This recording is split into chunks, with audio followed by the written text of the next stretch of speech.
दोस्तों, लगभग 5000 साल पहले जो दिव्य और अलौकिक ज्ञान भगवान श्री कृष्ण ने अर्जुन को प्रदान किया था, उसे ही श्रीमद् भगवद गीता के रूप में जाना जाता है। तब से श्रीमद् भगवद गीता संपूर्ण मानव जाति का मार्गदर्शन करती आई है। जो कोई भी श्रीमद् भगवद गीता की शरण में आकर इसमें बताई गई बातों को अपने जीवन में अपनाता है, वह अपने सभी दुखों और कष्टों से मुक्त होकर अपने जीवन के सही मतलब, उद्देश्य और कर्म को समझकर अपने जीवन में सफलता और आनंद को प्राप्त करता है। दोस्तों, आपको जिंदगी में जो कुछ भी चाहिए या आपकी जो भी समस्या है, आप श्रीमद् भगवद गीता की ये 30 बातें ठीक से सुनकर समझ लीजिए। आपकी हर इच्छा पूरी होगी, हर मुश्किल आसान होगी और आपका हर दुख दूर होगा। भगवान श्री कृष्ण द्वारा दिए गए 30 महत्वपूर्ण विचारों को आपके लिए लाए हैं ताकि ये आपके वर्तमान और भविष्य के सभी दुखों और कष्टों का निवारण करने में आपकी मदद कर सके। गीता का यह ज्ञान अमृत से भरा है जो इंसान के मरे हुए मन और जीवन में एक नई जान डाल देता है। मैं गारंटी के साथ यह बात कह सकता हूँ कि जो कोई भी इन 30 बातों को ध्यान से पूरा वीडियो के अंत तक सुनेगा, उसे अपनी हर समस्या का हल मिल जाएगा। उसे वह सब कुछ मिल जाएगा जो वह पाना चाहता है। इसलिए इस वीडियो में एक भी विचार को मिस मत कीजिए और इस वीडियो को पूरा अंत तक सुने। तो चलिए शुरू करते हैं। श्रीमद् भगवद गीता का सबसे पहला उपदेश है कि लोगों में अपना सहारा ढूंढना छोड़ दो। आपके मन की सबसे बड़ी कमजोरी यही होती है कि आप दूसरों में सहारा ढूंढते हैं और यही चीज आपको कमजोर बनाती है। यही चीज आपका खुद पर विश्वास खत्म कर देती है। जो लोग सोचते हैं ना कि यह तो मेरा सहारा है तो मुश्किल वक्त में मुझे काम आएगा, वही लोग मुश्किल वक्त में सबसे ज्यादा दुखी और अकेले पड़ जाते हैं। आप सिर्फ ईश्वर को अपना सहारा बनाओ। देखना, जब भी कोई मुश्किल आएगी ना, तो वो किसी ना किसी रूप में आकर आपकी मदद जरूर करेंगे। दुनिया को सहारा मत बनाओ। जो खुद अपने लिए सहारा ढूंढ रहे हैं, वो आपका सहारा कैसे बनेंगे? तो अपना सहारा दुनिया को नहीं, ईश्वर को बनाना चाहिए। ईश्वर आपकी सुनता है या नहीं, यह आपकी श्रद्धा, विश्वास और आस्था पर निर्भर करता है। श्रीमद् भगवद गीता का दूसरा उपदेश है कि इंसान के दुख का सबसे बड़ा कारण है उसका मोह। मोह से अज्ञान आता है और जीवन में समस्याएं शुरू होने लगती हैं। महाभारत में धृतराष्ट्र को दुर्योधन से इतना मोह था कि वो अपने पुत्र को गलत काम करने से भी रोक नहीं सके। धृतराष्ट्र को पुत्र मोह की वजह से धर्म अधर्म ज्ञान ही नहीं रहा और अंत में सब कुछ बर्बाद हो गया। महाभारत में श्री कृष्ण ने अर्जुन से कहा था, जब ज्ञान की धारा बहती है तो सबसे पहले मोह को नष्ट करती है। मोह को इसलिए नष्ट करती है क्योंकि मोह अज्ञान है। यूनान का सम्राट सिकंदर पूरी दुनिया को जीत लेना चाहता था। एक दिन एक नागा साधु ने सिकंदर से कहा, तू यह पूरी दुनिया जीत लेगा, उसके बाद क्या करेगा? क्योंकि इसके अलावा दूसरी कोई दुनिया है ही नहीं। इतना कहकर संत जोर जोर से हंसने लगा। संत की बातें सुनकर सिकंदर को निराशा होने लगी। सिकंदर ने संत से पूछा कि आप हंस क्यों रहे हैं? संत ने जवाब दिया कि तू पूरी दुनिया जीत लेगा, तब भी तुझे निराशा ही मिलेगी क्योंकि तू दुनिया को जीतने के मोह में बंधा है, जबकि मेरे पास कुछ भी नहीं है लेकिन मैं हमेशा खुश रहूंगा क्योंकि मुझे किसी भी चीज का मोह नहीं है। सिकंदर ने अभी दुनिया जीती नहीं थी, लेकिन अब संत की बातें सुनने के बाद दुनिया जीतने के विचार से ही वह निराश हो गया था, क्योंकि दुनिया जीतने के बाद कोई और मोह नहीं बचेगा। मोह की वजह से जीवन में दुख ही आते हैं। मोह घर परिवार से हो सकता है, सफलता का मोह हो सकता है, सुख सुविधा और मान सम्मान का मोह हो सकता है। जहां मोह रहेगा वहां दुख तो आएगा ही। मोह जब सफल होता है तो दुख मिलता है और जब असफल होता है तब भी दुख ही मिलता है। श्री कृष्ण कहते हैं कि जब कोई मोह त्याग देता है तो उसे मेरी कृपा मिल जाती है। मोह रहित व्यक्ति परम आनंद प्राप्त करता है। इसीलिए मोह का त्याग करना चाहिए और जो हमारे पास है उसी में संतुष्ट रहना चाहिए। ज्यादा पाने का मोह रहेगा तो दुख मिलना तय है। श्रीमद् भगवत गीता का तीसरा उपदेश है कि किसी का भला करके कभी एहसान न जताएं, अन्यथा वह कर्म शून्य के समान हो जाता है और उससे मिलने वाला यश बेकार हो जाता है। यह सोच करके कभी अभिमान नहीं करना चाहिए कि हमने तो कितने लोगों या जीवों की मदद की है, क्योंकि करने वाले तो स्वयं ईश्वर होते हैं, आप तो मात्र एक माध्यम है, कठपुतली हैं। ज्ञान सदैव बुद्धि को उत्तम व श्रेष्ठ बनाता है, इसलिए ज्ञान अर्जित करते रहे और बांटते रहे ताकि दूसरों का भी जीवन संवर जाए। जो व्यक्ति फल की आशा हेतु कर्म करता है वह कर्म से ही बंध कर रह जाता है। मेरा तेरा छोटा बड़ा अपना पराया मन से मिटा दो, फिर सब तुम्हारा है और तुम सबके हो। फल की अभिलाषा छोड़कर निरंतर कर्म करने वाला मनुष्य ही अपने जीवन को सुखद और संतुष्टिदायक बना पाता है। शांति उसी को प्राप्त होती है जो मैं और मेरा तथा मैंने किया या मैंने बनाया ऐसी लालसा से बाहर आ जाता है। श्रीमद् भगवत गीता का चौथा उपदेश है कि जीवन में संतोष रखने वाला ही हमेशा सुखी रहता है। मनुष्य को जो कुछ नहीं मिलता उसका दुख या शोक करने की बजाय ईश्वर ने जो कुछ भी दिया है उसका आनंद लेना चाहिए। दोस्तों, एक बार की बात है, एक आदमी सागर के किनारे घूम रहा था। तभी एकदम उसकी नजर चांदी के एक डंडे पर गई जो बहते बहते किनारे पर आ गया था। वह खुश हुआ और झटपट उस डंडे को उठा लिया। अब वह डंडा लेकर टहलने लगा।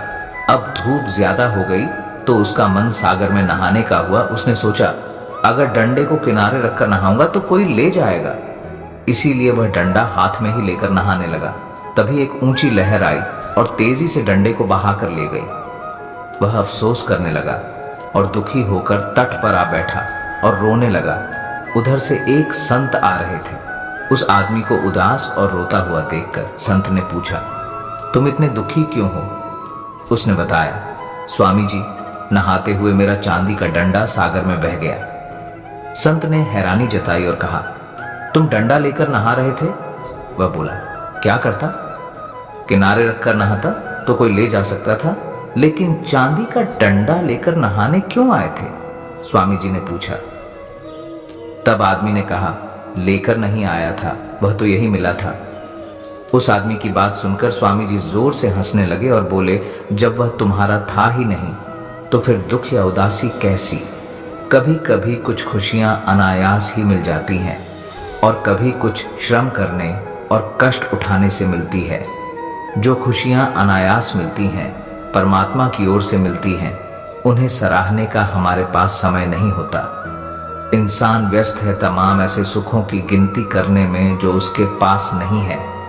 आलीशान बंगला, शानदार कार, स्टेटस, पावर वगैरह वगैरह, और भूल जाता है कि एक दिन सब कुछ यूं ही भूलकर उसे अगले सफर में निकल जाना है। तो दोस्तों, भगवान श्री कृष्ण ने तभी कहा है कि तुम्हारा क्या गया जो तुम रोते हो? तुम क्या लाए थे जो तुमने खो दिया? तुमने क्या पैदा किया था जो नष्ट हो गया? ना तुम कुछ लेकर आए थे और ना ही कुछ लेकर जाओगे। जो लिया यहीं से लिया, जो दिया यहीं पर दिया। खाली हाथ आए थे, खाली हाथ ही जाओगे। जो आज तुम्हारा है कल किसी और का था, परसों किसी और का होगा। तुम इसे अपना समझकर मग्न हो रहे हो। बस यही प्रसन्नता तुम्हारे दुखों का कारण है। श्रीमद् भगवत गीता का 5वां उपदेश है कि क्रोध मनुष्य का सर्वनाश कर देता है। क्रोधी इंसान का कोई मित्र ही नहीं होता। हर इंसान उससे दूर भागता है। उसके सारे रिश्ते समाप्त हो जाते हैं। जो इंसान अपने क्रोध को नहीं संभाल सकता वह जिंदगी में कुछ भी नहीं संभाल सकता। क्रोध करना व्यर्थ है। यदि क्रोध में आकर आप प्रतिक्रिया दे रहे हैं तो इसका अर्थ यह है कि आपको ईश्वर के बनाए कानून यानी कि कर्म पर भरोसा ही नहीं है। इसीलिए भगवान कृष्ण कहते हैं, क्रोध से मनुष्य की मति मारी जाती है, यानी मूढ़ हो जाती है, जिसके परिणाम स्वरूप स्मृति भ्रमित हो जाती है। स्मृति भ्रम से मनुष्य की बुद्धि नष्ट हो जाती है और बुद्धि नष्ट होने जाने पर व्यक्ति खुद अपना ही नाश कर बैठता है। श्रीमद् भगवत गीता का 6वां उपदेश है कि व्यक्ति को सुख और दुख दोनों परिस्थितियों को समान भाव से जीना चाहिए। जिस तरह हम खुशियों का स्वागत करते हैं उसी तरह दुख को भी स्वीकार करना चाहिए, क्योंकि जीवन की पूर्णता सुख और दुख दोनों से होती है। दोस्तों, जब महाभारत का युद्ध खत्म हो गया था, तब युधिष्ठिर ने हस्तिनापुर की राजगद्दी संभाल ली थी। सब कुछ सामान्य हो रहा था। एक दिन वह समय आ गया था जो कोई पांडव नहीं चाहते थे। भगवान श्री कृष्ण द्वारिका लौट रहे थे। सारे पांडव दुखी थे। श्री कृष्ण उन्हें अपने शरीर का हिस्सा ही लगते थे, जिसके अलग होने के भाव से ही वे कांप जाते थे। लेकिन श्री कृष्ण को तो जाना ही था। कोई भी श्री कृष्ण को जाने नहीं देना चाहता था। भगवान भी एक एक कर अपने सभी स्नेही जनों से मिल रहे थे। सबसे मिलकर उन्हें कुछ न कुछ उपहार देकर श्री कृष्ण ने विदा ली। अंत में वे पांडवों की माता और अपनी बुआ कुंती से मिले। श्री कृष्ण ने कुंती से कहा, बुआ, आपने आज तक अपने लिए मुझसे कुछ नहीं मांगा, आज कुछ मांग लीजिए, मैं आपको कुछ देना चाहता हूँ। कुंती की आंखों में आंसू आ गए। उन्होंने रोते हुए कहा कि हे श्री कृष्ण, अगर कुछ देना ही चाहते हो तो मुझे दुख दे दो, मैं बहुत सारा दुख चाहती हूँ। श्री कृष्ण आश्चर्यचकित हो गए। श्री कृष्ण ने पूछा कि ऐसा क्यों बुआ, तुम्हें दुख ही क्यों चाहिए? कुंती ने जवाब दिया कि जब जीवन में दुख रहता है तो तुम्हारा स्मरण भी रहता है। हर वक्त तुम याद आते हो। सुख में तो यदा कदा ही तुम्हारी याद आती है। तुम याद आओगे तो मैं तुम्हारी पूजा और प्रार्थना भी कर सकूंगी। तभी दोस्तों, भगवान श्री कृष्ण कहते हैं कि जो न कभी हर्षित होता है, न द्वेष करता है, न शोक मनाता है, न कामना करता है, तथा जो शुभ और अशुभ कर्मों का त्यागी है, ऐसा भक्तियुक्त पुरुष ही मुझे अति प्रिय है। श्रीमद् भगवद गीता का 7वां उपदेश है कि बहुत ज्यादा मीठे बोलने वालों से और ज्यादा तारीफ करने वालों से सावधान रहना चाहिए, क्योंकि लोग मीठा सिर्फ तभी बोलते हैं जब उनको आपसे अपना मतलब निकालना होता है। आपकी तारीफ भी सिर्फ तभी की जाती है जब उन्हें आपसे अपना काम निकालना होता है। याद रखना कि तारीफ आपको जिंदगी में कभी भी मुफ्त में नहीं मिलने वाली। अगर कोई आपकी तारीफ कर रहा है तो कुछ ना कुछ उसके लिए आपको चुकाना ही पड़ेगा। इसीलिए जो बहुत ज्यादा मीठा बोलते हैं या जो आपकी तारीफ करते हैं, उनसे जरा सावधान रहना चाहिए। श्रीमद् भगवद गीता का 8वां उपदेश है कि अपने मन को शांत रखना सीखो, क्योंकि अशांत मन जीवन में सिवाय दुख के आपको और कुछ नहीं देने वाला, और एक शांत मन आपको जीवन में प्रेम और आनंद ही देगा। दुख और सुख सिर्फ शांत और अशांत मन के परिणाम है। अशांत मन दुख को ही जन्म देता है और शांत मन परम आनंद को जन्म देता है। मन में शंकाओं को कभी जन्म ना दो। ये शंकाएं मन में गलत फहमियों के पहाड़ बना देती हैं, जिससे जीवन का सुख चैन छिन जाता है। तभी श्री कृष्ण कहते हैं कि मनुष्य को अपने मन को वश में रखना चाहिए।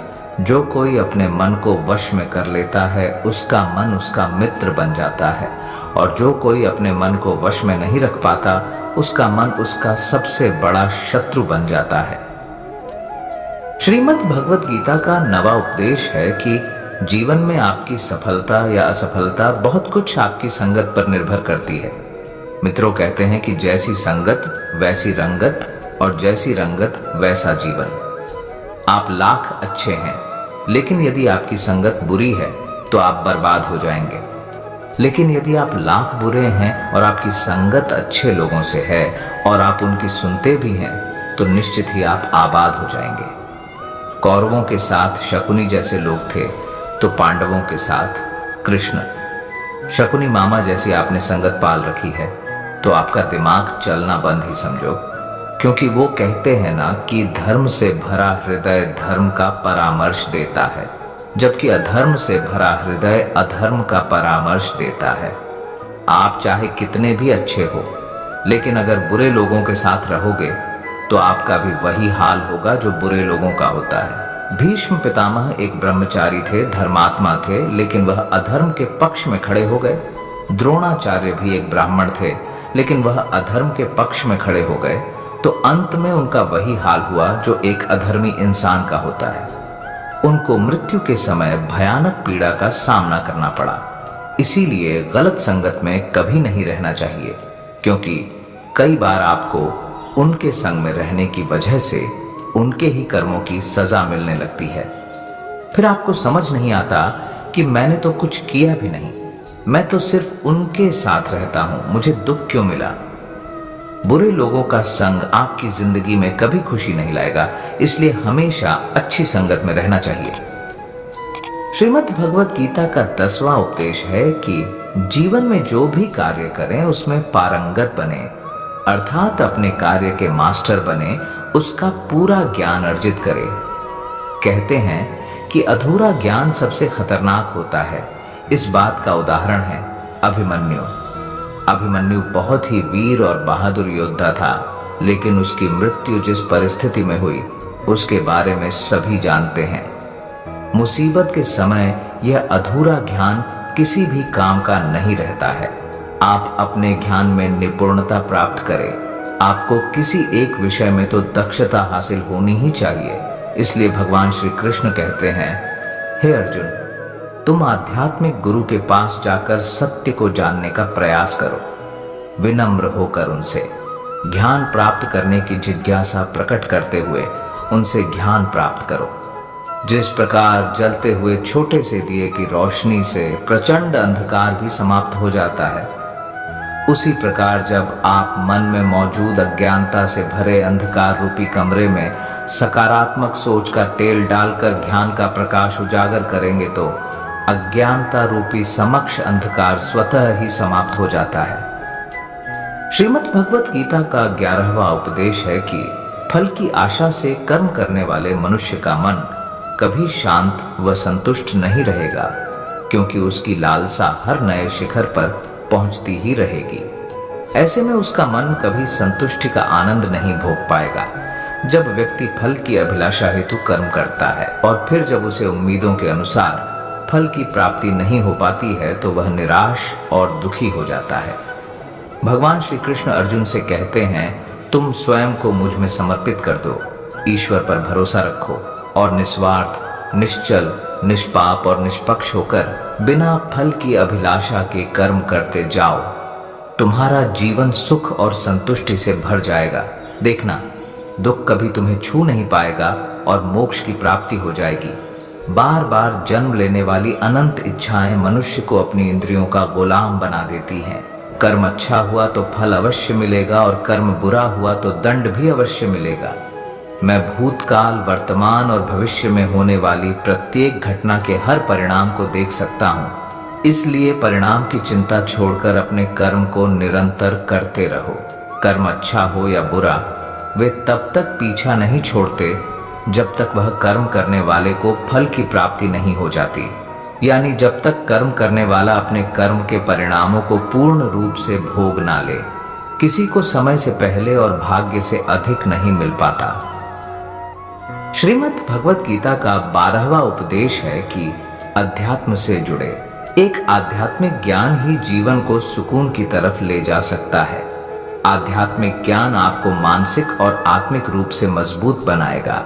इसलिए ईश्वर पर विश्वास करें और ईश्वर द्वारा प्रदान की गई शिक्षाओं का पालन करें। लोगों की बातों पर जितना ध्यान देंगे उतना ही आपका खुद पर से विश्वास कम होता जाएगा।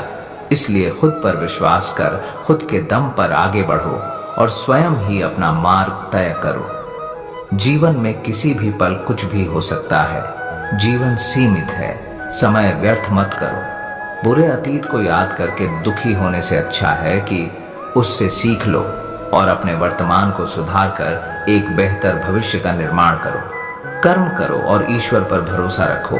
क्या होगा क्या नहीं, ये ईश्वर पर छोड़ दें। जितना अधिक पुरुषार्थ करोगे, स्वर्ग का मार्ग उतना ही सरल होगा। स्वयं को ईश्वर के चरणों में सौंप दो।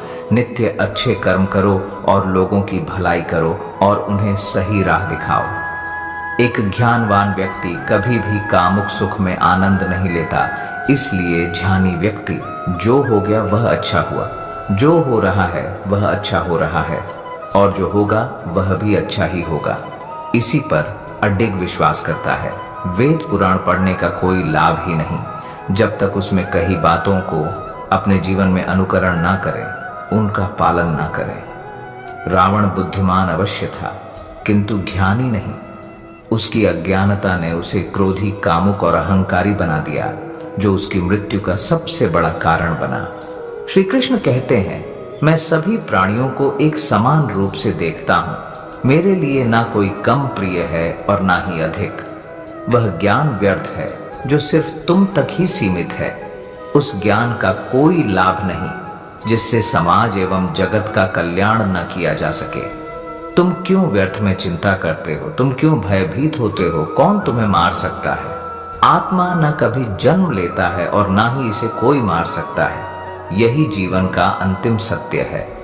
मनुष्य का कर्म ही मनुष्य को ईश्वर के नजदीक लाता है या ईश्वर से दूर कर देता है। इसलिए हमेशा अच्छे कर्म ही करें। जब जब इस धरती पर पाप, अहंकार और अधर्म चरम सीमा पर होगा, तब तब उसका विनाश कर धर्म की पुनः स्थापना हेतु मैं अवश्य अवतार लेता हूं। जो दान कर्तव्य समझकर बिना किसी सोच के किसी जरूरतमंद व्यक्ति को दिया जाए, वह दान सात्विक माना जाता है। जिसने मन को जीत लिया है, उसने पहले ही परमात्मा को प्राप्त कर लिया है, क्योंकि उसने शांति प्राप्त कर ली है। ऐसे मनुष्य के मन पर सुख, दुख, सर्दी, गर्मी और मान अपमान का कोई फर्क ही नहीं पड़ेगा। जो विद्वान होते हैं वह ना तो जीवन के लिए और ना ही मृत्यु के लिए शोक करते हैं। अपने कर्तव्यों को पूरी निष्ठा से, ईमानदारी के साथ निभाना और धर्म का पालन करना भी बड़े तप के समान होता है। श्रीमद् भगवत गीता का 13वां उपदेश है कि जब भी जिंदगी में खुद को अकेला महसूस करो, तब इस सच्चाई को ठीक से समझ लेना कि आप दुनिया में अकेले ही आए थे और अकेले ही जाओगे। वास्तविकता में यहाँ कोई आपका अपना नहीं है। एक दिन तो जो माँ बाप हमें जन्म देते हैं, वह भी हमें अकेला छोड़ के चले जाते हैं, तो औरों से तो उम्मीद ही क्या करना। यदि कोई आपका साथ छोड़ दे तो याद रखना कि वो ईश्वर सदा आपके साथ है। वह कभी आपका साथ नहीं छोड़ता। गीता में श्री कृष्ण ने अर्जुन से कहा, चाहे कोई मनुष्य मुझे माने या ना माने, लेकिन मैं इंसान का साथ कभी नहीं छोड़ता, क्योंकि यह सब मेरी ही संतानें हैं। इंसान को ईश्वर का ही अंश कहा गया है, इसलिए मनुष्य को ईश्वर की संतान कहा जाता है। इसीलिए आपको अकेलेपन से कभी दुखी नहीं होना चाहिए, कभी डरना नहीं चाहिए, बल्कि किसी गलत इंसान के साथ रहने से डरना चाहिए। एक कहावत है कि something is better than nothing, यानी कुछ होना कुछ नहीं होने से कई गुना बेहतर है। लेकिन एक और कहावत है कि nothing is better than nonsense. इसलिए नॉनसेंस लोगों के साथ रहने से अच्छा है आप अकेले ही रहो। इसीलिए गीता का ये उपदेश हर इंसान के लिए बहुत जरूरी है, जो खुद को अकेला समझकर दुखी हो जाते हैं। इसीलिए अकेलेपन से डरना और दुखी होना छोड़ दो, क्योंकि यहाँ कोई किसी का नहीं होता।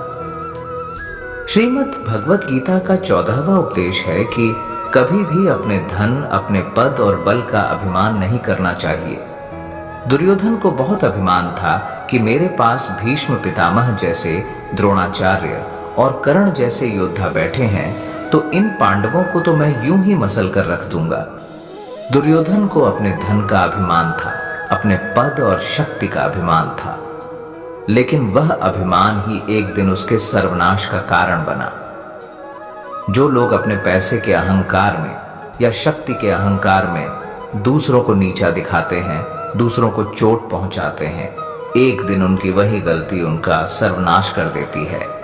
इसलिए जीवन में आप चाहे कितने भी सफल हो जाएं, कितने भी बड़े इंसान हो जाएं, लेकिन उसका अभिमान दूसरों को कभी मत दिखाना।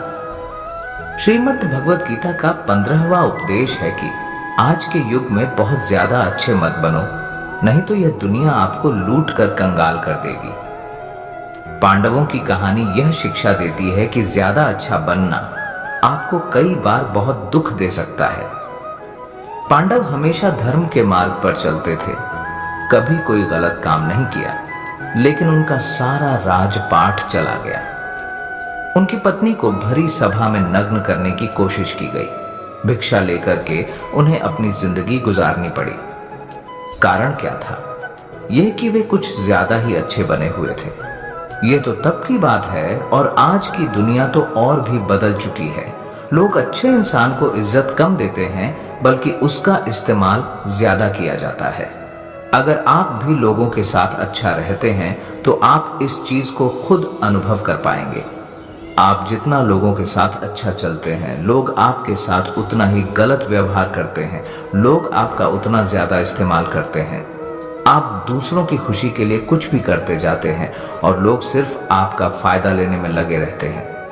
इसीलिए आज के जमाने में खुश रहना है ना, तो बहुत ज्यादा अच्छे मत बनो। इसका मतलब यह नहीं कि आप बुरे इंसान बन जाओ। आप अच्छे और सच्चे कर्म करो और अपनी नजर में अच्छे बनते रहो। दुनिया की नजर में अच्छे बनने की कोशिश कभी मत करना। श्रीमद् भगवत गीता का 16वां उपदेश यह है कि आंखों से सच दिखने वाली बात पर भी एकदम से जल्दी भरोसा नहीं करना चाहिए। ऐसी बहुत सी कहानियां आपने सुनी होंगी कि कई बार आंखों से दिखने वाली बात भी सच नहीं होती है। इसीलिए भरोसा करने में कभी भी जल्दबाजी मत करना। श्रीमद् भगवत गीता का 17वां उपदेश ये है कि जिंदगी में कभी भी खुद को किसी का जरूरतमंद या मोहताज मत बनाओ, क्योंकि जब तक आप किसी के जरूरतमंद नहीं होते तब तक आपको कोई दुख नहीं पहुंचा सकता, कोई आपका फायदा नहीं उठा सकता। जिस इंसान के आप जरूरतमंद हो जाओगे वह आपका लाभ उठाना शुरू कर देता है। जिस दिन आपने अपने जीवन को किसी का जरूरतमंद बना दिया, उसी दिन से आपको उसकी गुलामी करनी पड़ती है। औरों की तो छोड़ो, जो लोग अपने नौकरों के काम वाली बाइयों के जरूरतमंद हो जाते हैं तो वे उनका सब कुछ सहना शुरू कर देते हैं, क्योंकि उन्हें पता होता है कि आपका काम उनके बिना चल ही नहीं पाएगा और आप खुद से उतना काम कर नहीं पाएंगे, और दूसरा कोई आपको मिल नहीं रहा तो वे आपको परेशान करना शुरू कर देते हैं। लेकिन जब उन्हें यह समझ आता है कि आप अपना काम खुद कर सकते हैं या आपको दूसरे 1000 ऑप्शन मिल सकते हैं, तो वे चुपचाप अपना काम करेंगे। अब अगर आप कोई ऐसी नौकरी करते हैं जहां आपके बॉस के गलत होते हुए भी आप उसका टॉर्चर सहते रहते हैं, तो उसको पता होता है कि आप उसके जरूरतमंद हैं और वह उसका पूरा फायदा लेता है। और तो और जिस घर परिवार में आप रहते हैं, अगर वहां भी आप किसी के जरूरतमंद हैं तो वह आपको पूरा चूस लेता है, क्योंकि वहां आप 24 घंटे रहते हैं, कहीं और जा ही नहीं सकते। आपके सर पर चढ़ के नाचेगा वह इंसान और आपको पूरी तरह से अपने कंट्रोल में रखेगा। लोगों को बहुत मजा आता है अपने से कमजोर इंसान को अपने कंट्रोल में रखने में। आप चाहे हजारों के लिए अच्छा करो, चाहे हर वो काम करो जिससे उन्हें खुशी मिले, पर ऐसे लोग आपकी गर्दन को दबा के रखते हैं। आप में अगर कुछ प्रतिभा है तो आपके पंख ही काट दिए जाएंगे। हर वो कोशिश की जाएगी आपके साथ जिससे आप जिंदगी में कभी आगे ही ना बढ़ पाओ। किसी का मोहताज होना मर जाने से भी बदतर होता है। आपने कभी गौर किया कि आपकी जिंदगी वही लोग खराब करते हैं जिनके आप जरूरतमंद हो जाते हैं। आपका सारा दुख वहीं से आता है जिसके आप जरूरतमंद होते हैं। जरूरतमंदी सिर्फ शरीर या काम की नहीं होती, सबसे बड़ी जरूरतमंदी तो मन की होती है कि जिंदगी में कोई हमें चाहिए, हमें संभालने के लिए, नहीं तो हम खुश नहीं रह पाएंगे। अकेलापन लोगों से झेला नहीं जाता है। फिर कई बार आप ऐसे लोगों से जुड़ जाते हैं जो आपकी इस मन की जरूरतमंदी का पूरा फायदा उठाते हैं। आप उनसे रिश्ता इसीलिए जोड़ते हैं ताकि आपकी जिंदगी में थोड़ी खुशी आए, और वे लोग आपको खून के आंसू रुलाते हैं, आपकी पूरी जिंदगी नर्क बना देते हैं। याद रखना एक बात, माँ बाप के अलावा ऐसा दुनिया में आज तक कोई पैदा नहीं हुआ है कि आप जिसके जरूरतमंद बने और वह आपका फायदा ना उठाए। इसीलिए जिंदगी में कभी भी खुद को किसी का जरूरतमंद या मोहताज मत बनाना। श्रीमद् भगवत गीता का 18वां उपदेश यह है कि अपनी खुशी और अपना दुख हर किसी के आगे जाहिर नहीं करना चाहिए, क्योंकि लोग आपकी खुशी पर नजर लगा देते हैं और आपके दुख में आपकी हंसी उड़ाने लगते हैं। आपकी खुशी से कोई खुश नहीं होता, लोगों को जलन होती है। इसीलिए कहा जाता है कि हर वक्त आंसू आंख में लाया ना करो, हर जख्म सबको दिखाया ना करो। यहाँ लोग हाथ में नमक लिए फिरते हैं, इसलिए अपना हर दर्द सबको दिखाया ना करो। लोग तो बैठे ही हैं दुखी इंसान को और दुखी करने के लिए, और जो खुश है उसको तकलीफ पहुंचाने के लिए। अपने मन की हालत अपने तक ही रखो, सिर्फ उसे बताओ जो उसे समझने की समझ रखता हो। श्रीमद् भगवत गीता का 19वां उपदेश यह है कि जीवन में जब भी कोई मुश्किल आए तो हिम्मत मत हारो, बस थोड़ा धीरज रखो। जो लोग मुश्किल वक्त में खुद को थोड़ा संभाल कर धीरज रखते हैं, वो हर मुश्किल को आसानी से पार कर जाते हैं। एक राजा अपने गुरुजी के पास गया और उसने गुरुजी से जाकर बोला कि ऐसे तो राज्य में हर प्रकार की खुशहाली है, पर वक्त का कोई भरोसा नहीं है। अगर कभी जिंदगी में कोई मुश्किल वक्त आए, कोई बुरा वक्त आए, तो उस वक्त के लिए मुझे कोई मंत्र दीजिए, कोई शिक्षा दीजिए, कोई उपदेश दीजिए कि उस बुरे वक्त से कैसे बाहर निकलना है। तो गुरुजी ने उसे एक ताबीज बांध कर दे दिया और राजा से कहा कि इस ताबीज में मैंने एक मंत्र लिख कर रखा है। जब तुम्हारी जिंदगी में बहुत बुरा वक्त आए और तुम्हें लगे कि इससे बुरा तो अब कुछ हो ही नहीं सकता, उस समय पर यह ताबीज खोलकर तुम इस मंत्र को पढ़ लेना, तुम्हारे अंदर बहुत शक्ति आ जाएगी। और एक दिन ऐसा हुआ भी कि उस राजा के राज्य पे किसी दूसरे राजा ने आक्रमण कर दिया और इस राजा की ऐसी स्थिति हुई कि उसे अपना राज्य छोड़कर अपने कुछ लोगों के साथ भागना पड़ा। उस समय पर राजा बहुत दुखी था और विचार करने लगा कि गुरुजी ने मुझे ताबीज दिया था और कहा था कि जब जिंदगी में बहुत बुरा वक्त आए तब उसे खोलकर पढ़ना और इसके अंदर जो मंत्र लिखा हुआ है वह मेरे अंदर शक्ति भर देगा। राजा ने विचार किया कि इससे बुरा वक्त और क्या हो सकता है। उसने गुरुजी का दिया हुआ वह ताबीज खोला और उसके अंदर लिखा हुआ था कि यह वक्त भी गुजर ही जाएगा। इस वचन को पढ़कर राजा के मन में एक शक्ति आई और विश्वास जागा कि यह जो बुरा वक्त है यह भी टिकने वाला नहीं है, यह भी निकल ही जाएगा, इसलिए मुझे हिम्मत नहीं हारनी है। और उस राजा ने वापस अपने सैनिकों को जमा करके अपनी सेना को खड़ा किया और उस राजा पर हमला करके अपना राजा वापस प्राप्त किया। तो जिंदगी में स्थिति चाहे कितनी भी बुरी क्यों ना हो, वह हमेशा के लिए नहीं रहने वाली, वह भी एक दिन गुजर जाएगी। वक्त चाहे कैसा भी हो, एक दिन जरूर बदल जाएगा। हमारी जिंदगी में न जाने कितनी बार दुख आए, कितनी बार मुश्किल वक्त आया, लेकिन हम हर बार निकल जाते हैं। ऐसे ही आपकी जिंदगी में जब कोई मुश्किल वक्त आए, बुरा वक्त आए, तो मन में यह विश्वास रखना कि यह वक्त भी एक दिन गुजर ही जाएगा। इसलिए अपनी हिम्मत मत हारो। अगर आपके अंदर धीरज है तो आप बुरे से बुरे वक्त को भी जरूर पार कर जाओगे। श्रीमद् भगवत गीता का 20वां उपदेश यह है कि कुछ भी बोलने से पहले अपने शब्दों की मर्यादा को परख लेना चाहिए। मित्रों, महाभारत का युद्ध ही नहीं होता यदि कुछ लोग अपने वचनों पर संयम रख लेते, अपनी वाणी पर संयम रख लेते। जैसे द्रौपदी यदि दुर्योधन को अंधे का पुत्र भी अंधा नहीं कहती तो महाभारत नहीं होती। शिशुपाल और शकुनी हमेशा चुभने वाली बातें ही करते थे, लेकिन उनका हश्र क्या हुआ यह सभी जानते हैं। इसीलिए सबक यह है कि कुछ भी बोलने से पहले 1000 बार सोच लेना चाहिए, क्योंकि शस्त्र तो केवल शरीर को घायल करता है, लेकिन शब्द मन और आत्मा को ही घायल कर देते हैं। श्रीमद् भगवत गीता का 21वां उपदेश यह है कि इंसान ही आजकल इंसान का दुश्मन हो गया है। चाहे आप बिजनेस में देख लो, चाहे आप रिश्तों में देख लो, किसी भी फील्ड में आप देख लो, इंसान ही इंसान को नुकसान पहुंचा रहा है। इतनी प्रतिस्पर्धा बढ़ गई है, कितनी चोरियां बढ़ रही हैं, कितना क्राइम बढ़ गया है। शास्त्रों में जो कलयुग के लक्षण लिखे गए हैं ना कि एक दिन इंसान ही इंसान को खाएगा, वह समय तो आ ही गया है।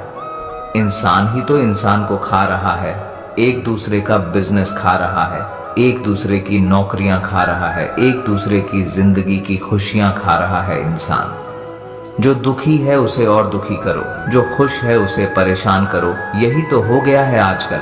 कहने को तो सब इंसान है, लेकिन इंसानियत कहीं दिखती ही नहीं। एक सेठ के घर के बाहर से एक भिखारी निकल रहा था। उसने उस सेठ से कहा कि मुझे एक गिलास पानी पिला दीजिए। बहुत प्यास लगी है, बहुत दूर से पैदल चलकर आया हूँ, मेरे प्राण निकल रहे हैं। तो सेठ बोला कि अभी आदमी नहीं है, आदमी आ जाए तो आपको पानी दे दिया जाएगा। थोड़ी देर बाद उस भिखारी ने सेठ से कहा, आप कृपया करके मुझे एक गिलास पानी पिला दीजिए, मैं चला जाऊंगा, मेरे प्राण निकल रहे हैं और आसपास में किसी का घर भी नहीं दिख रहा। तो उस सेठ ने कहा, मैंने कहा ना कि आदमी आने वाला है, वह आ जाए तो आपको पानी मिल जाएगा। फिर वह भिखारी उस सेठ से कहने लगा कि तुम खुद ही आदमी क्यों नहीं बन जाते, थोड़ी देर के लिए तुम ही आदमी बन जाओ। आजकल यही हो गया है, यहाँ कोई आदमी बनने को तैयार ही नहीं है, बस लोग एक दूसरे को नोचने में लगे हैं, एक दूसरे का फायदा उठाने में लगे हैं। इसीलिए ही कलयुग को मतलबी युग कहा जाता है कि लोग सिर्फ और सिर्फ एक दूसरे से अपने मतलब से ही जुड़े हुए हैं। श्रीमद् भगवत गीता का 22वां उपदेश यह है कि जो इंसान आपको बार बार चोट पहुंचाए उसे कभी माफ नहीं करना चाहिए। युधिष्ठिर ने दुर्योधन को बार बार माफ किया और उसका परिणाम यह हुआ कि उन्हें अपनी जिंदगी में बहुत बड़े दुखों का सामना करना पड़ा।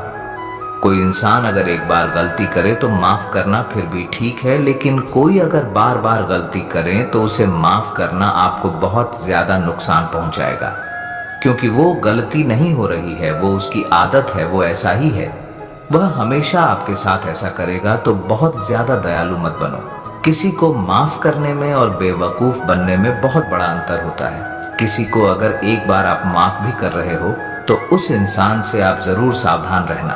कहते हैं आजमाए हुए को फिर आजमाना मिट्टी मुंह में डालने के बराबर होता है। जिससे धोखा खाया है, जिससे आपको तकलीफ मिली है, उस पर भरोसा गलती से भी मत करना। तो माफ उतना ही करो जितने में आप बेवकूफ ना लगे। श्रीमद् भगवत गीता का 23वां उपदेश यह है कि जन्म और मृत्यु की चिंता किए बगैर अपना कर्म करो।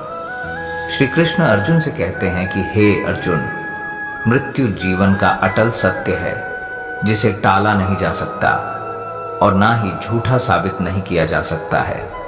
यह शरीर तो किराए के घर की तरह होता है, जहां हम कुछ समय के मेहमान हैं। शरीर नश्वर है किंतु आत्मा अमर है। जो होना है उसे कोई टाल नहीं सकता और जो होना ही नहीं है उसके बारे में शोक व चिंता करना स्वयं की परेशानियां बढ़ाने के ही समान है। जो भी जन्म लेता है उसकी मृत्यु निश्चित है और मरने वाले का पुनः जन्म निश्चित है। इसलिए जो अटल है उसके विषय में तुमको शोक नहीं करना चाहिए। सच्चाई से कभी दूर नहीं भागा जा सकता है, इसलिए सत्य को स्वीकार कर लेने में ही हमारी समझदारी है। झूठ को जानबूझकर सत्य मानकर जीना ही बहुत बड़ी गलतफहमी कहलाती है। स्वयं की व्यक्तिगत सोच गलतफहमियों को भी जन्म दे सकती है, इसलिए स्वयं की व्यक्तिगत सोच को दूसरों पर कभी नहीं थोपना चाहिए। वासना, क्रोध और लालच ये नरक के 3 द्वार होते हैं। बिना मोक्ष के जन्म मरण के चक्र से छुटकारा नहीं पाया जा सकता। जिस प्रकार अग्नि सोने को परखती है, उसी प्रकार संकट वीर पुरुषों को परखता है। बिना किसी पुरुषार्थ के आप अच्छे फल व सकारात्मक परिणाम की कामना ही नहीं कर सकते।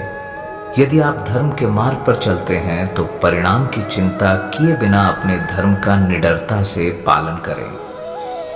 श्रीमद् भगवत गीता का 24वां उपदेश यह है कि जिस रिश्ते में मर्यादाएं टूट जाती हैं वहां सिर्फ सर्वनाश ही होता है। कोई आपसे बड़ा है या छोटा है, अगर वो रिश्तों में अपनी मर्यादाओं को तोड़ देगा तो वह रिश्ता कभी नहीं टिक सकता। रिश्ता सिर्फ तभी चलता है जब 2 लोग एक दूसरे का सम्मान करते हैं, कदर करते हैं और कभी अपनी लिमिट क्रॉस नहीं करते हैं। जिस रिश्ते में कोई लिमिट नहीं है, एक दूसरे की इज्जत नहीं है, वह रिश्ता आज नहीं तो कल खत्म ही हो जाता है। श्रीमद् भगवत गीता का 25वां उपदेश यह है कि जो दूसरों के साथ छल करता है उसका अंत बहुत बुरा होता है। दुर्योधन के मामा शकुनी और दुर्योधन ने पांडवों के साथ जीवन भर छल किया, पथ पथ पर उन्हें धोखा दिया, कभी ईमान से उनके साथ नहीं चले और उसका परिणाम दुर्योधन को यह मिला कि उनके दल का हर एक बड़ा योद्धा छल के द्वारा ही मारा गया, क्योंकि दुर्योधन ने जैसा कर्म किया था उसको वैसा ही फल मिला। जीवन भर उसने छल किया तो अंत में उसकी खुद की मृत्यु भी एक छल से ही हुई थी। इसीलिए कोई अगर खुद को बहुत ज्यादा चालाक समझता है कि दूसरे को धोखा दे दिया, दूसरे को बेवकूफ बना दिया, तो एक दिन कोई आएगा उसकी जिंदगी में भी वो उसको ही धोखा देगा। क्योंकि कर्म सबके कारनामे याद रखता है, जो जैसा कर्म करता है उसको वैसा ही फल जरूर मिलता है। श्रीमद् भगवत गीता का 26वां उपदेश ये है कि बीते समय को भुलाकर आज में जीने में ही समझदारी है। आप अपने गुजरे हुए बुरे वक्त को भूल जाओ, क्योंकि अगर आप गुजरे हुए वक्त के दुख में जीते रहोगे, उसके पश्चाताप में जीते रहोगे, तो आज भी आप कभी खुश नहीं रह पाओगे। समझदार लोग जो समय चला गया है उसका दुख कभी नहीं करते। आपका बीता हुआ कल कैसा भी क्यों ना हो, पर उसका प्रभाव आपके आज पर नहीं पड़ना चाहिए। जो भी आपके साथ हुआ उससे सबक लो, शिक्षा लो कि अब यह जिंदगी में आगे नहीं होने देंगे हम, और जीवन में आप आगे बढ़ जाओ। कई बार लोग रोते रहते हैं कि उस इंसान ने मेरे साथ इतना गलत किया, इसीलिए आज जिंदगी में मैं इतना दुखी हूं। लोग कोसते रहते हैं दूसरों को कि उसकी वजह से मेरी जिंदगी में दुख है, उसकी वजह से मेरी जिंदगी खराब हो गई है। लेकिन जब तक आप उसे कोसते रहेंगे, आप जिंदगी में कभी खुश नहीं रह पाएंगे, कभी आगे नहीं बढ़ पाएंगे। जो हुआ, जो लोगों ने आपके साथ किया, उसे आप बदल नहीं सकते, लेकिन आपका आज आप जरूर बदल सकते हैं। कल के दुख से छूटना चाहते हो तो कल में नहीं, आज में जीना शुरू करो। आपको ऐसा एक भी इंसान नहीं मिलेगा जो अपने कल में जीता हो और प्रसन्न रहता हो। सिर्फ वही इंसान खुश रहेगा जो अपने आज में जीता है। कल में जीने वाला इंसान किसी न किसी पीड़ा से जुड़ा होता है, किसी न किसी दुख, किसी न किसी पश्चाताप से जुड़ा होता है। कल में जीना आपकी जिंदगी की सारी खुशियां छीन लेगा। तो जितना हो सके अपने पास्ट को भूल जाइए और अपने वर्तमान में जीना शुरू कीजिए।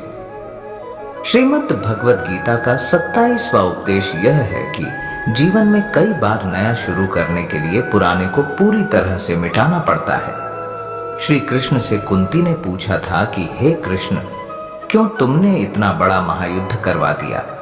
तो श्री कृष्ण ने बोला कि अधर्म बहुत बढ़ गया था और इस अधर्म का पूरी तरह से नाश करने के लिए, एक नए युग को लाने के लिए पुराने का सर्वनाश करना बहुत जरूरी होता है। जब कोई भवन पूरी तरह से खंडहर हो जाता है, बहुत पुराना हो जाता है, तो उसे पूरी तरह से तोड़कर फिर से नव निर्माण होता है। ऐसे ही आपके जीवन में भी आपको कुछ नया करना है तो पुराने को पूरी तरह से मिटाना होगा। श्रीमद् भगवत गीता का 28वां उपदेश यह है कि जो आपके मुंह पर अपनापन दिखाए और आपकी पीठ पीछे आपको नुकसान पहुंचाए, ऐसे लोगों से दूर ही रहना चाहिए। चाणक्य ने कहा है कि ऐसे लोग उस घड़े की तरह होते हैं जिसके मुंह में तो अमृत लगा है, लेकिन जिसके भीतर जहर भरा होता है। आप जिसे अमृत समझकर पी जाते हैं, वास्तविकता में वो जहर ही होता है। तो ऐसे लोगों को जहर की तरह छोड़ देना चाहिए जो अपनेपन का दिखावा करें और पीछे से हमेशा आपको नुकसान पहुंचाए। श्रीमद् भगवत गीता का 29वां उपदेश यह है कि जहां आपके लिए प्रेम और इज्जत नहीं है, वहां कभी मत जाओ। महाभारत का युद्ध शुरू होने से पहले श्री कृष्ण हस्तिनापुर गए थे, पांडवों की तरफ से शांति प्रस्ताव लेकर। तब शकुनी ने दुर्योधन से कहा, यह कृष्ण बड़ा मायावी है, अगर यह हमारे पक्ष में आ जाए तो समझ लो पांडव हार ही गए। तो इसकी सेवा करो, इसको अपने घर आने का निमंत्रण भेजो, इसे खुश करो। जब श्री कृष्ण हस्तिनापुर पहुंचे तो दुर्योधन ने उन्हें अपने घर आने के लिए कहा और श्री कृष्ण से कहा, आप मेरे घर में रहिए, मेरा आतिथ्य स्वीकार कीजिए, मेरे घर में भोजन कीजिए। तो श्री कृष्ण ने दुर्योधन से कहा कि दुर्योधन, इंसान को किसी के घर तभी भोजन करना चाहिए, तभी जाना चाहिए, या तो उससे बहुत प्रेम हो, या तो हमारे जीवन में कोई बहुत बड़ी आपत्ति आ गई हो। ना तो मेरी जिंदगी में कोई आपत्ति आई है और ना ही तुम्हारा मुझसे कोई प्रेम है, तो तुम्हारे घर तो मैं कभी नहीं आऊंगा। तुम मुझे अपने घर बुला रहे हो सिर्फ और सिर्फ अपना मतलब पूरा करने के लिए, और मतलबी लोगों के घर कभी नहीं जाना चाहिए। इससे हमको यह शिक्षा मिलती है कि जिसके दिल में आपके लिए प्रेम नहीं है, सम्मान नहीं है, वहां आपको कभी नहीं रहना चाहिए। आपको सिर्फ उसी जगह रहना चाहिए जहां आपकी कदर हो, आपको इज्जत मिले और जहां आपको प्रेम मिले। श्रीमद् भगवत गीता का 30वां उपदेश यह है कि इस दुनिया में जो कुछ भी होता है, अच्छा या बुरा, वह बिना किसी कारण के नहीं होता और कहीं ना कहीं वह हमारे अच्छे के लिए ही होता है। मित्रों, जीवन में कई बार हमें तकलीफों का सामना करना पड़ता है। तब हमें लगता है कि हमारे ही साथ ऐसा क्यों हो रहा है, लेकिन समय के गुजरने के साथ साथ हमें यह एहसास भी होने लगता है कि जो हुआ अच्छा हुआ। एक बार एक गांव में एक गरीब औरत रहती थी। उसको जब बच्चा हुआ तो वह बिल्कुल स्वस्थ था, लेकिन एक बार किसी दुर्घटना की वजह से उस बच्चे के हाथ की एक उंगली कट गई। वह बहुत दुखी हुई कि मेरे बच्चे के साथ ऐसा क्यों हुआ, और वह हमेशा भगवान को इस बात के लिए कोसती थी कि पता नहीं भगवान को मुझसे क्या दुश्मनी थी जो मेरे बच्चे की उंगली काट दी। समय बीतता गया। उस गांव में एक दिन साधु के वेश में एक मायावी राक्षस आया। वह राक्षस अपनी शक्ति बढ़ाने के लिए बच्चों की बलि चढ़ाना चाहता था। वह इस बच्चे को भी बलि के लिए उठा कर ले गया, लेकिन जैसे ही वह उसकी बलि चढ़ाने लगा तो उसे अपने गुरु की शर्त याद आ गई कि तुम जिस भी बच्चे की बलि चढ़ाओगे उसके शरीर के सभी अंग सही सलामत होने चाहिए। लेकिन उस बच्चे की उंगली कटी हुई थी, जिसके कारण मजबूर होकर राक्षस को उस बच्चे को जिंदा छोड़ना पड़ा। और उस दिन उसकी मां को यह एहसास हुआ कि अगर मेरे बच्चे की अंगुली नहीं कटती तो आज वह जीवित नहीं रहता। उसने ईश्वर का बहुत धन्यवाद कहा।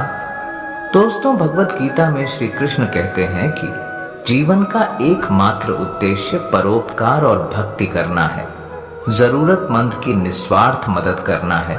जो व्यक्ति निरंतर और अविचलित भाव से भगवान के रूप में मेरा स्मरण करता है वह मुझको अवश्य ही पा लेता है। कोई आपके साथ बुरा करता है तो आपको उसके लिए चिंतित नहीं होना चाहिए, क्योंकि कर्म और समय उसका हिसाब खुद ही कर देगा। जीवन में वही मनुष्य संतुष्ट रह सकता है जो कम से कम में भी खुश है और अधिक पाने या होने की लालसा नहीं रखता। प्रेम पीड़ा नहीं देता, बल्कि ऐसे इंसान से प्रेम करना पीड़ा देता है जिसे आपके प्रेम की कद्र नहीं होती। तो प्रेम सिर्फ उसी इंसान से करे जिसे आपके प्रेम की कदर है। जहां आपको यह एहसास हो जाए कि आपके प्रेम की, आपकी भावनाओं की कदर नहीं है, वहां से आप कृपया करके खुद को दूर ही रखें। दोस्तों, अगर आपने भगवान श्री कृष्ण द्वारा दिए गए इन विचारों से कुछ भी सीखा हो तो कमेंट में जय श्री राधे कृष्ण अवश्य लिखिए और वीडियो को लाइक करके चैनल को सब्सक्राइब कर लीजिए और इस वीडियो को अपने प्रिय लोगों के साथ अवश्य शेयर कीजिए। धन्यवाद। जय श्री राधे कृष्ण।